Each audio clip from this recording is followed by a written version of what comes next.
नमस्कार मित्रांनो, आज आपण पाहणार आहोत फॅक्स मशीन. फॅक्स मशीनची ठोकळाकृती काढून जे वर्किंग आपल्याला एक्सप्लेन करायचे. त्यापूर्वी मी म्हणेन की आपण या फॅक्स मशीनची अंतर्गत रचना कशी असेल आणि त्याचं कार्य कसं घडत असेल हे थोडंसं आपण समजून घेतलं पाहिजे. म्हणजे एखादा टेक्निशियन असेल तर टेक्निशियनला अंतर्गत पार्ट त्याचे कुठे कसे असतील याची व्यूहरचना कळली की त्याचं रिपेअरिंग वगैरे हा भाग पण सोपा जाणार आहे आणि हे तांत्रिक कौशल्य त्याला मिळणार आहे. म्हणून आपण पहिल्यांदा त्याची अंतर्गत रचना समजून घेणार आहे आणि नंतर त्याचा ब्लॉक डायग्राम समजून घेणार आहोत. तर पहिल्यांदा आपण इथं एक डायग्राम दाखवलेली आहे फॅक्स मशीनच्या अंतर्गत रचनेची. तर या डायग्राम नुसार जर तुम्ही पाहिलं तर इथं मी लेबलिंग केलेलं आहे 1 2 3 4 अशा पद्धतीनं आणि तो पार्ट कुठला आहे तो इथं समजून सांगितलेला आहे, या बाजूला लिहिलेला आहे. इथं फॅक्स मशीन काय करतं तर जे काय डॉक्युमेंट तुमच्याकडे असेल त्या डॉक्युमेंटची इमेज तयार केली जाते.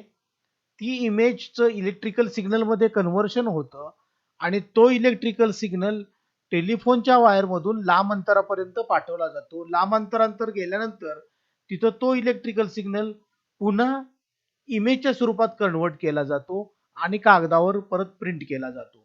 म्हणजे एखादी जर इमेज असेल तर ती इमेज इलेक्ट्रिकल सिग्नलमध्ये कन्व्हर्ट करून लांब अंतरापर्यंत पाठवायचं आणि लांब अंतरानंतर पुन्हा त्याची इमेज प्रिंटआउटच्या स्वरूपात मिळवायची. हे काम महत्वाचं म्हणजे फॅक्स मशीनचं आहे. आता इथं कसं घडतंय ते पहा की इथं जी काही इमेज डॉक्युमेंट तुमचा आहे किंवा जो काय पेपर असेल हा पेपर तुम्ही इथं फीड करणार आहात. ओके. आता हा फीड केल्यानंतर हे इथं तुम्हाला रोलर्स वगैरे दाखवलेले आहेत. अर्थात कुठल्याही प्रिंटिंग सिस्टीम किंवा पेपर पुलिंग वगैरे असेल तर या पद्धतीचे रोलर्स वगैरे बसवलेले असणार पेपर खेचण्यासाठी वगैरे आणि पेपर सरळ रेषेमध्ये ठेवणं वगैरे याचंही काम आहे की या पेपरचं आता स्कॅनिंग होणार आहे. आता हा पेपर पहा इथून वरून इनपुट केल्यानंतर असा या रोलरच्या माध्यमातून इथून काय होणार आहे खाली खाली सरकत येणार आहे आणि इथनं परत तो बाहेर पडणार आहे. बरोबर या मशीन मध्ये. आता इथून खाली सरकत असताना या पोर्शन मध्ये ज्यावेळेला येईल त्यावेळेला पहा इथं एक लाईट बीम लाईट सोर्स आहे.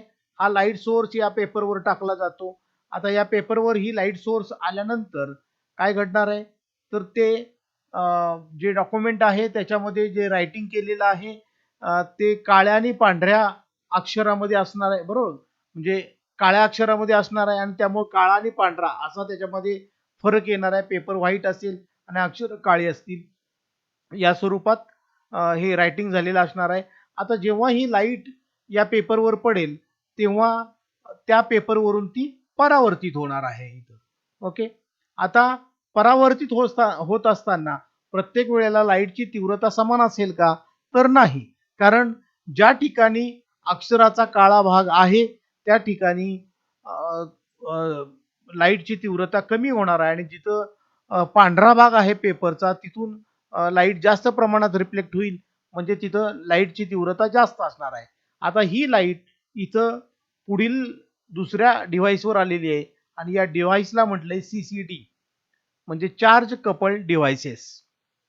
आता हे चार्ज कपल्ड डिव्हाइस काय आहे तर चार्ज कपल्ड डिव्हाइस हे सुद्धा सेमीकंडक्टर डिव्हाइस आहे आणि इथं आता मी चार्ज कपल्ड डिव्हाइस बद्दल विस्तृत मध्ये बोलत नाही, फक्त तुम्हाला थोडक्यात इथं सांगेन की चार्ज कपल्ड डिव्हाइसेस द्वारा या ज्या लाईट सोर्स आहे किंवा जी रिफ्लेक्टेड लाईट आहे जी या चार्ज कपल्ड डिव्हाइसेस वर पडते त्या लाईटचं कन्व्हर्शन इथं इलेक्ट्रिकल सिग्नल मध्ये केलं जाणार आहे आणि हा इलेक्ट्रिकल सिग्नल म्हणजेच इथं जी लेटर्स आहेत तुमची कॅरेक्टर्स जे आहेत ती कॅरेक्टर ज्या आकारामध्ये आहेत त्या प्रमाणात इथं काय होणार आहे लाईट रिफ्लेक्ट कमी जास्त होणार आहे आणि त्यानुसार इथं इलेक्ट्रिकल सिग्नल तयार केला जाणार आहे. तर हे CCD जे आहेत चार्ज कपल डिव्हाइसेस हे सुद्धा एका विशिष्ट पॅटर्न मध्ये इथं अरेंज केलेले असतात आणि एक प्रकारचे हे खरं तर कॅपॅसिटर्स असतात की समजा जिथं लाईट जास्त येणार आहे तिथं कॅपॅसिटर जास्त व्होल्टेजला चार्ज होईल आणि जिथं लाईट कमी असेल तिथं कमी प्रमाणात चार्ज होईल. म्हणजे हे मॅट्रिक्स स्वरूपात इथं जे काय सीसीडी अरेंज केलेले असतील त्याची इथं इमेज तयार होईल अशी, की इथं जी काही इमेज आहे कागदावर काळ्या पांढऱ्या म्हणजे काळ्या अक्षराच्या स्वरूपामध्ये त्याचं कन्व्हर्शन इथं इलेक्ट्रिकल चार्जेसच्या इमेजच्या स्वरूपात होणार आहे आणि ती इमेज आहे ती नंतर स्कॅन करून त्याचं इलेक्ट्रिकल सिग्नलमध्ये कन्व्हर्शन होतं आणि हे जे कन्व्हर्शन केलेला इलेक्ट्रिकल सिग्नल आहे तो आपण या इलेक्ट्रॉनिक सर्किटला देतो. आता या इलेक्ट्रॉनिक सर्किटमध्ये काय असेल तर अॅनालॉग टू डिजिटल कन्व्हर्टर हे सर्किट सुद्धा इथं असणार आहे.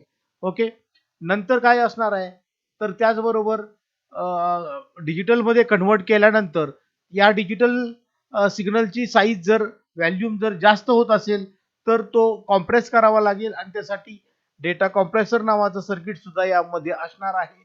तसंच आता दूर अंतरापर्यंत सिग्नल आपल्याला पाठवायचा आहे, इथं तुम्हाला मॉड्युलेशन करावं लागणार आहे.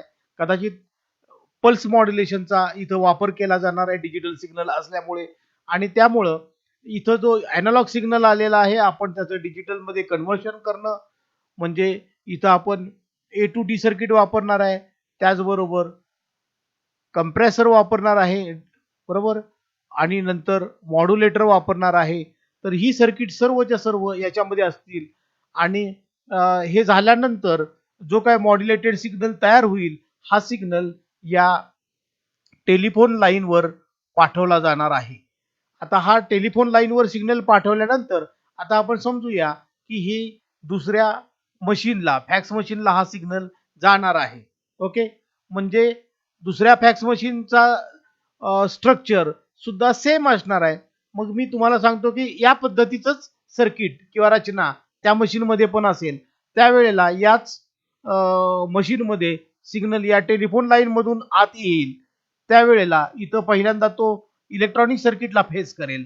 मग इथं ज्या पद्धतीनं सर्किट आपण ठेवली होती ए टू डी कन्व्हर्टर, कंप्रेसर आणि मॉड्युलेटर त्याच्याऐवजी आता त्याच्या बरोबर विरुद्ध काम करणारी सर्किट इथं असणार आहेत. म्हणजे मॉड्युलेटरच्या ऐवजी डिमॉड्युलेटर असेल समजा.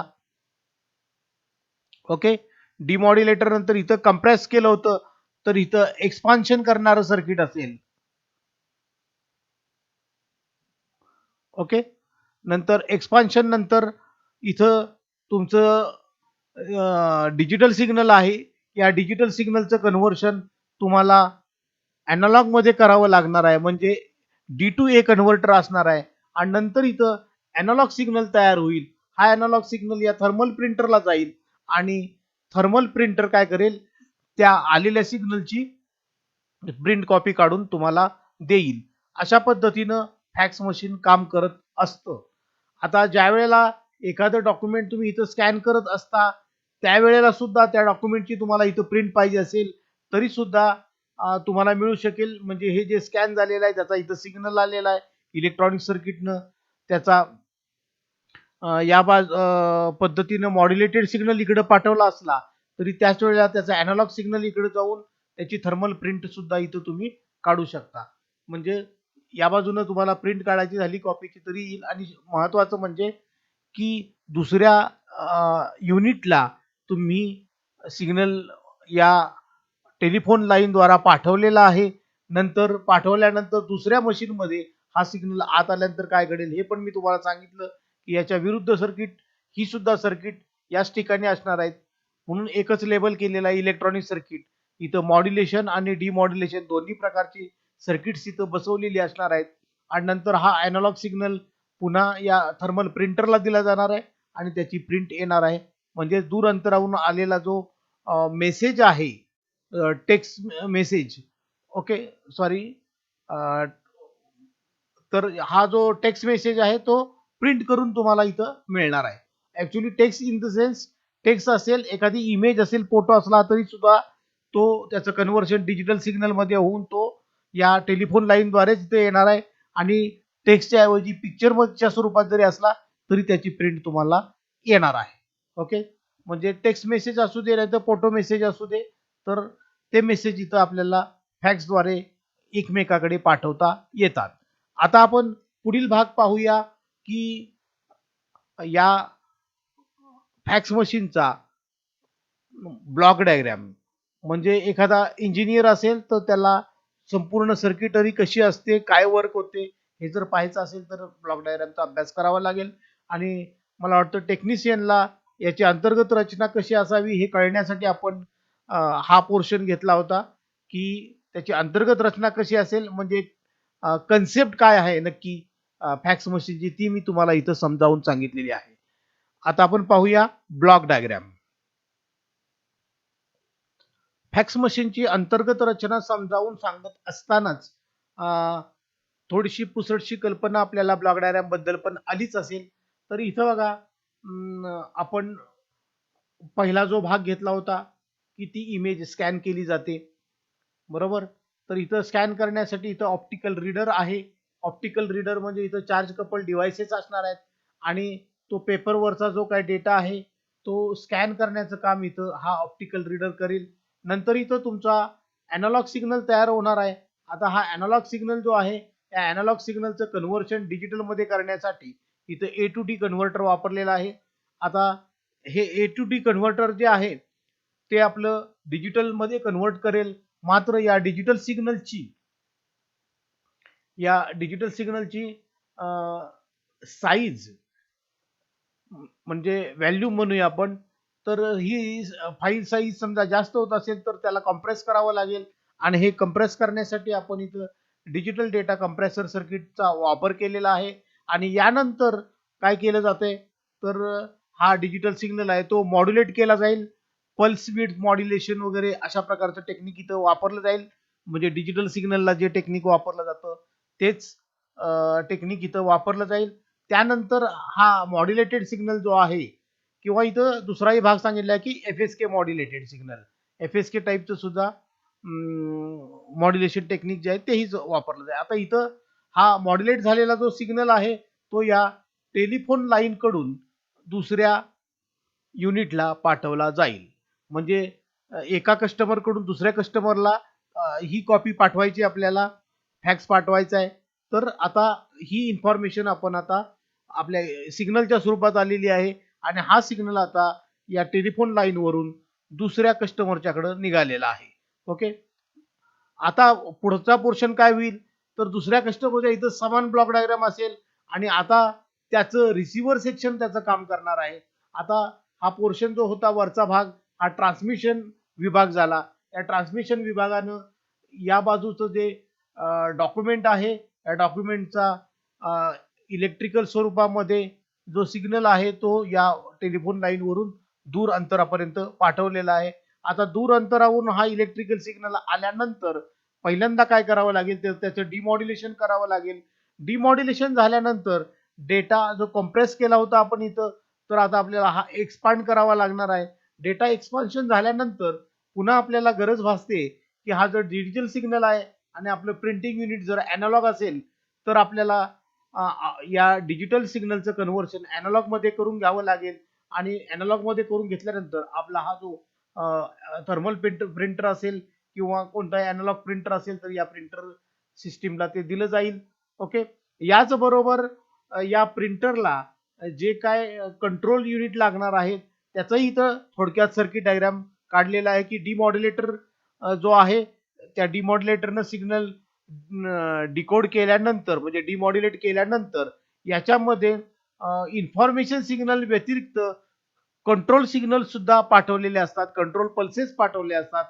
हे जे कंट्रोल सिग्नल्स आहेत ते इथं बाजूला काढून घेतले जातील आणि त्या कंट्रोल सिग्नल्स ज्या काही कमांड्स आहेत, ज्या सूचना आहेत त्या आपल्याला या प्रिंटरला या ब्लॉक्स मार्फत दिल्या जाणार आहेत.